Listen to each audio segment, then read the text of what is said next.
Welcome po sa panibago na mga episode ng aming channel at ako nga po pala ulit si Allen ng Greenyard TV at para naman sa vlog natin for today. Ito, marami kasi nagtatanong sa mga comment sections dun sa vlog natin regarding dito sa paggamit ng Vetchin, ng Ajinomoto or ng MSG, kaya sasagutin natin isa-isa yan. Yung paano gamitin, gaano kadalas, gaano kadami, yung kailangan timpla, at ano ba yung mga components na meron ng MSG kaya siya nagiging effective gamitin as fertilizer para sa ating mga halaman. Kaya iisa-isahin natin yung mga importanteng katanungan na yan. And syempre, bago tayo magsimula sa mga bago pa lamang po sa aming channel, huwag niyo pong kakalimutan na mag-like, share, and subscribe. And pakihit na rin po yung notification bell para maging updated kayo sa mga susunod pa naming videos. And please also visit and support na rin po yung aming Facebook and Instagram page, Greenyard PH po. At sa mga gustong bumisita sa aming garden, na nandito po sa screen yung aming complete address. Ito na nga po, nag-ipon ulit ako ng mga katanungan doon sa comment section. Ating isa-isang sasagutin nito ay mga katanungan na galing sa mga viewers and subscribers natin. So ito na nga yung mga katanungan na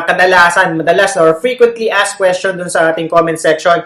And ito yung isa. Galing to kay Sir Spencer pero maraming nagko-comment nito. Ito lang yung isang napili natin. Kay Sir Spencer Mapute, regular po ba yung watering ng MSG? Or once a month lang. At may mga katanungan din akong nakikita na kung everyday daw ba ang pagdidilig. So eto, dun sa mga, based on my experience pwede mo siyang gawin, depende naman sa inyo yan, pero pwede nyo siyang gawin katulad ng paggagawa or katulad ng ginagamit natin sa fertilizer every 3 weeks o kaya yung mga nakikita ko or napapanood ko once a week ginagawa nila. So may mga nag-comment din dito na once a week, wag lang yung araw-araw kasi baka naman masobrahan. So yun, pinaka maikling gap in between sa pag-water ng may MSG ay yung once a week. Pero other than that, wag po nating araw-arawin kasi baka naman magkaroon ng hindi magandang epekto ito sa ating mga halaman. Kasi katulad nun, fertilizer pa rin siya. Baka naman mag-over tayo sa paggamit ng fertilizer ng MSG sa ating mga halaman. Eto, galing din to kay Mish A.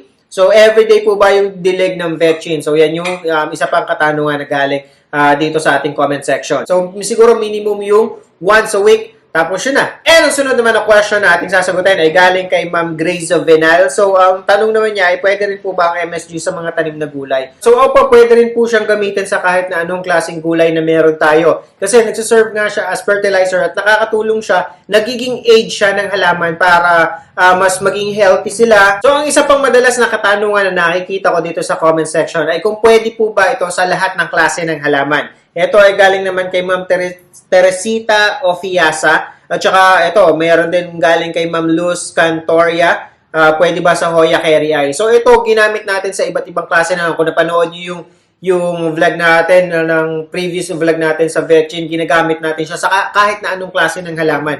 Ang in-avoid lang natin gamitan ay yung nung una, ay itong Calathea, itong Doti natin. Kasi syempre medyo sensitive siya. Pero eventually, dun sa sumunod na vlog, ginamit ko na siya. And wala naman ako nakakita kahit na anong sasabihin mong side effect, yung nasunog yung dahon. Kasi yung mga Doti namin ay talagang gano'n na kahit hindi mo gamitan ng kahit hindi natin, or hindi ko siya nilalagyan, or ginagamitan nga ng MSG before, hindi maiwasan na nagkakaroon siya ng mga nasisirang dahon. Pero hindi naman lahat. So, sinubukan ko na rin. So, tinesting ko na din. And yun, wala namang pagbabago. And makikita nyo na magiging lush at healthy itong ating mga Doti. And lahat ng klase ng halaman na sinubukan natin, yung mga collections natin dito sa bahay, yung nasa harapan. So, lahat yan, ginagamitan ko ng MSG. And ayan naman, kita nyo naman, walang kahit na sino sa mga halaman natin sabihin mong namatay. Katulad nga ng sabi ko kanina, even nga dun sa mga gulay, di ba, ginagamit pa rin siya. So, sa tingin ko, wala talaga siyang negative side effect sa ating mga halaman. Ito, gusto ko lang ding isama, galing to kay Ma'am Richelle Labrador And ang sabi niya kasi, yes, it's true.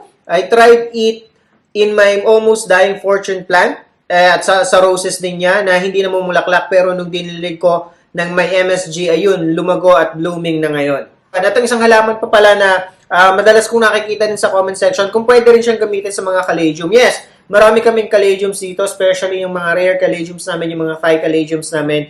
And din yung ginagamitan din namin sila ng fertilizer. And wala namang kahit na anong sasabihin mong naging side effect dun sa mga caladiums. At ayan, kita nyo naman dito sa mga videos na okay naman sila. And ito naman yung katanungan na galing naman kay Ma'am Wilma Alfonso. So, pwede pa rin ba sila diligin ng tubig na walang Vetchin sa sunod na araw pagkatapos ng may Vetchin?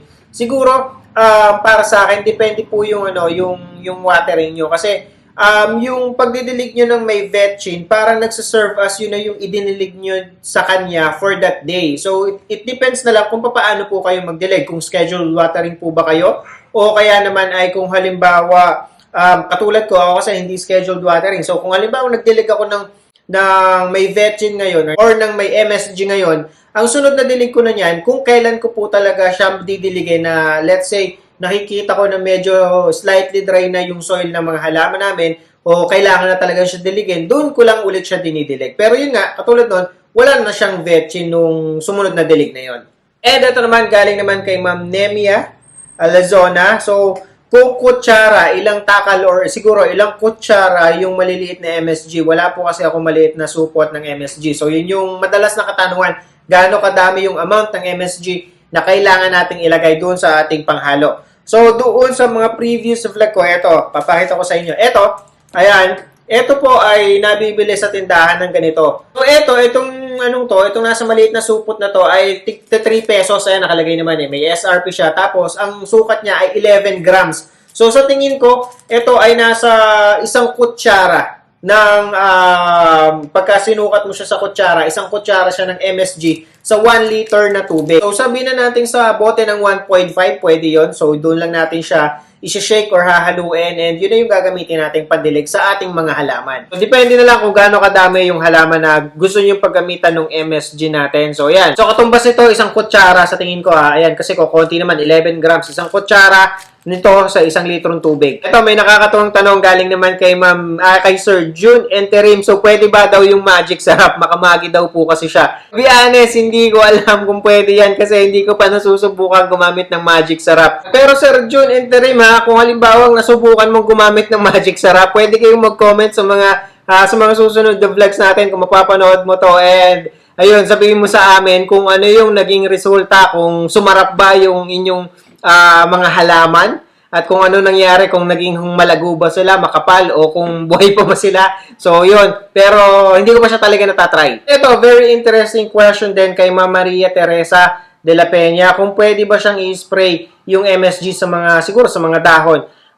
Sa tingin ko, hindi ko pa rin po kasi nasusubukan na i-spray sila. Yung talagang direkta lamang sa pagdidilig. Kasi nga, fertilizer naman yung natin at hindi naman siya para more on pesticide. Kaya hindi ko siya sinubukan. Hindi yung direktang pagdidilig lamang sa ating mga halaman yung nagagawa natin. Ito, additional dun sa ating information, bakit nga ba parang talagang nasasabi ng karamihan na isang good fertilizer, plant fertilizer, etong MSG sa mga halaman natin or even dun sa mga gulay. Kasi yung mga MSG ay nagko-contain ng high level ng nitrogen, phosphorus, at potassium, which is kailangan ng mga halaman. At bukod dyan, meron pa silang trace elements such as ammonium sulfate, magnesium, calcium, at pati na rin organic matter. A variety of amino acids na kailangan ng halaman para sa kanilang growth. So ito, syempre, nag-prepare tayo ng, ito na, yung nakakanaw na or nakababad na MSG doon sa timba na may lamang tubig. Pero hindi naman siya puno. Kumbaga parang gumawa lang ako ng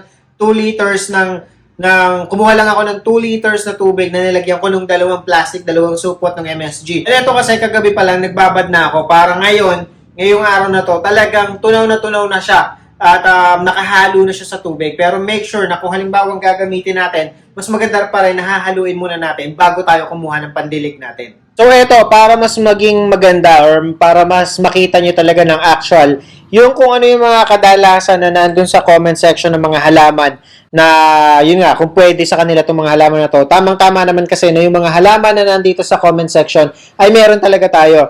So eto, ididilig natin siya dito sa ating Hoya Kerry Eye. And ayan, yung Heartleaf Hoya natin. So kita nyo naman, malago at makapal na, mataas na itong trailing na itong ating Hoya Kerry Eye. Nagsimula to, ano lang yan, napakaliit pa or ilang pirasong dahon, pero yan, as you can see, nagsisimula na siyang kumapal, lumago. Yun nga lang, medyo may kabagalan, pero with the help of this MSG, baka mas mabilis yung paglago. So ayan, nagdilig din tayo dito kasi isa rin sa mga katanungan ay kung pwede rin siya sa mga caladiums, and ito yung mga caladiums namin. Ito yung aming Thai Caladium. Didiligan din natin siya nitong ating with MSG. At as you can see naman, ayan, healthy yung ating mga Caladiums dyan. Ang gaganda ng kulay.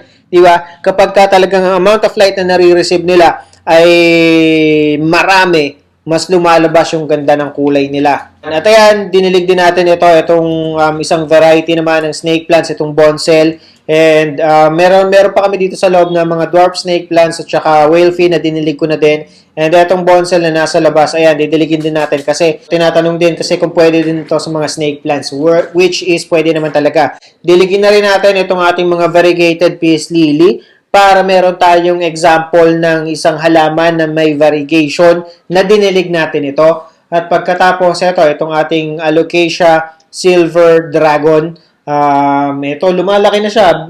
Nung inuwi namin to, nasa mas maliit siyang pot pero kita nyo naman, hindi siya masyadong tumataas, lumalaki yung mga dahon niya. Pero ito, parang nahaba yung mga petiole niya Ito yung doti natin, ito yung Jessie. So, ang difference, kita nyo yan, yung patterns, dito manipis lang ito makapal. Ito, alagang vetchin din to. Kaya lang hindi natin siya didiligin ngayon kasi medyo basa pa siya And ito, kung napanood yung mga previous vlog, ayan, makikita nyo naman dito sa video na dati, ang liliit ng mga dahon yan, siguro ganito. Pero hindi siya gumaganda. And then, yun nga, siguro hindi siya perfect dun yung spot na pinaglalagyan niya, kaya inilipat namin. And ayan na yung na-provide yung mga dahon with the help of vetchin. Then, nung una, worried ako na baka kasi masira or pumangit. Pero hindi naman sira. At ayan nga, nagkaroon na siya ng malalaking dahon. So yan, with the help of MSG. And ito, kaya mapuputla kulay niyan kasi sila yung pinaka-latest na umusbong na dahon. Sila yung pinaka-bago. At nagkakapala, naglalakihan. Kaya siya nakatiklop na ngayon, kaya siya nakaganyan na kasi hapon na ngayon. So padilim na, yung amount of light na nare-receive nila, konti na lang. Kaya nagsisimula ng tumiklop yung ating mga kalateya. At ayan, ito naman yung doti natin. Kita nyo naman kung gaano ng kakapal, di ba? Ang ganda niya na. And may yun nga lang, medyo madumi yung ano niya. Medyo madumi yung dahon niya, pero so far so good. Ito hindi maiwasan minsan. Magkakaroon nito yung dahon, pero ito old leaf naman to Kaya yun, hindi ko lang siya tinatanggal. Ito, yung mga nasa ilalim. So mga older leaf naman yung natutuyo sa kanya, and the rest, okay naman, healthy naman yung mga dahon niya. Imagine niyo kung gaano kaganda, gaano kasarap i-display kapag gantong kakapal yung mga doti ninyo. And bago pa namin napakapal yan with the help of MSG din. Yan, yun lang yung dapat natin i-consider, lalo na pagdating dito sa mga halamang ganito, yung spot. Pagka hindi siya gumaganda sa isang spot, ilipat nyo kasi malaking factor talaga yun kapag yung spot na pinaglalagyan niya ay hindi niya gusto, hindi siya pumapangit siya.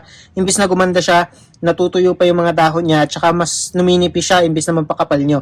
And kapag nakita nyo yung perfect spot, ganyan yung ibibigay or ipoprovide sa inyo. Mga doti ng mga Jessie, so yung mga ganyang klase ng halaman. And eto, tingnan nyo na yung ating Monstera Peru na kumapal, numipis, at ngayon makapal na ulit. At talagang MSG, kita nyo yung mga dahon niya, ang lalaki na. At masusunod na yata yung gusto nating mangyari kasi nagsimula na kumapit yung tatlong pinakabagong dahon niya. Ayan, isa, dalawa, tatlo, patuwid na siya. So katulad nung gusto nating makamit doon sa isang pero natin, ayan, ganun na yung mangyayari sa kanya. So kumakapal na siya, lumalago na siya dito sa ilalim, as you can see. Ayan, so di ba? Napakalaking tulong din talaga ng fertilizer ng MSG. Ganyan yung ginagawa, tsaka hindi lang isang ano yan. Hindi lang isang puno yan. Yung mga itinanim ko dyan sa ilalim, nagsisimula na rin magsanga-sanga, nagsisimula na rin mag-trail. Yung ating giant marble queen, so nagsisimula na siyang magkaroon ng panibagong dahon. Ito yung isa sa pinakabagong dahon, may postbong siyang panibago, and nasa dulo na siya. So, patataasin pa natin ng konti, pagka hindi niya na kaya, ibabalik natin siya sa baba. At ito yung didiligin natin ngayon ng MSG. Inano ko siya, inayos ko siya kasi dati mabuo yan, pero ngayon, matibay na siya. Tsaka inilipat ko ng pwesto. Dati kasi nasa terrace namin to, pero hindi siya gumaganda Parang malamlam or malungkot. Nung inilabas natin, mas naging healthy tingnan yung dahon. Hindi matamlay tingnan. Hindi yung naka-drop ba. Ngayon parang kayang-kaya niyang i-hold yung sarili niya. And ito yung papakapalin natin, papalaguin natin. Hopefully, mas mapalaki pa natin itong mga dahon na to. So, diligan lang natin. Ito kasi medyo dry na yung ano niya. Medyo dry na yung kanyang soil. And ito yung ating Peperomia watermelon. Sa previous vlog natin ng MSG, dinidilig natin siya nito. And kita nyo, napakakapal, napakalago. na lumbay man tayo, na nawala yung roso natin. Kasi kung nasusubaybayan nyo talaga yung mga unang vlog natin, ang pinakauna nating peperomia na maganda at malago ay yung roso. Pero ngayon tingnan nyo naman, napagkalooban tayo ng dalawang napakakapal at napakalagong mga peperomia watermelon. Pero ito, mas malalaki yung dahon nitong isang to. Pero syempre, nagbabalik na si Rosso. Unti-unti na ulit natin siya napapaganda. So ito yung isang portion na ating naisalba. Ito pa yung iba. Kukunin ko. So ito pa yung ilan. Hindi ko lang alam kung bakit magkaiba sila ng kulay. Ayan, oh. So yun yung pinaghiwa-hiwalay natin. So kita nyo naman, ito yung parang pinaka namayagpag ulit ngayon. And siguro oras na rin to para i-repat kasi parang rootbound na siya or may late na yung paso niya. So yun lamang po, and I hope nalinawan kayo at nakatulong ang video na to sa mga viewers and subscribers natin. And again, sa mga bago pa lamang po sa aming channel, huwag niyo pong kakalimutan na mag-like, share, and subscribe. And pakihit na rin po yung notification bell para maging updated kayo sa mga susunod pa naming videos. And please also visit and support na rin po yung aming Facebook and Instagram page, Greenyard PH po. So magkita-kita po ulit tayo sa susunod na episode ng Greenyard TV, and thank you for watching.